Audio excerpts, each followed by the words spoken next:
Mon tour, toi, Jérôme. Ça tourne pour moi. Et annonce. Ça sur un troisième, caméra A. Action.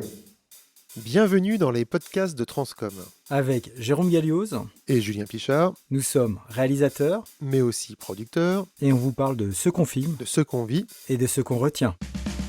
Aujourd'hui, on va parler des métiers et leur découverte dans notre parcours. Eh bien, c'est une conséquence directe de ce qu'on fait. Oui, parce qu'on tourne pour des secteurs très variés, que ce soit du documentaire, du film corporate, de la fiction.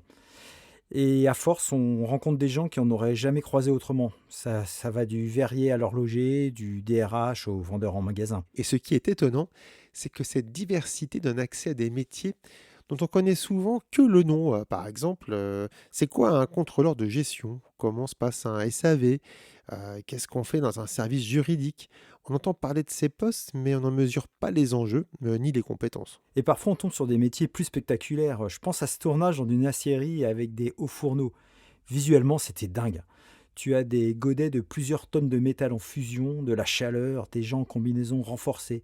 Et en plus, on faisait voler un drone au-dessus des cuves. Ça a impressionné même les techniciens du site. Ambiance, les forges de la Moria. Mais bon, parfois, c'est plus discret. Par exemple, on filme un artisan qui fabrique un objet. Alors, ça peut être une mosaïste qui sélectionne ses tesselles une par une, ou un maroquinier qui fait ses coutures à la main.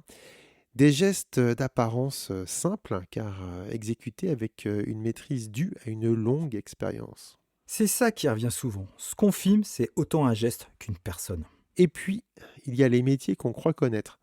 Les vendeurs, par exemple. On va penser à la vitrine, aux clients, au discours commercial. Mais en tournant des films de formation RH, on découvre un savoir-faire très fin. Un mélange de stratégie, de psychologie, d'écoute, et souvent une forme de jeu. Un vendeur, c'est à la fois un ambassadeur de la marque et puis aussi un joueur qui cherche à convaincre sans forcer. Et parfois, il y a des métiers qui nous marquent parce qu'ils sont très éloignés de nous.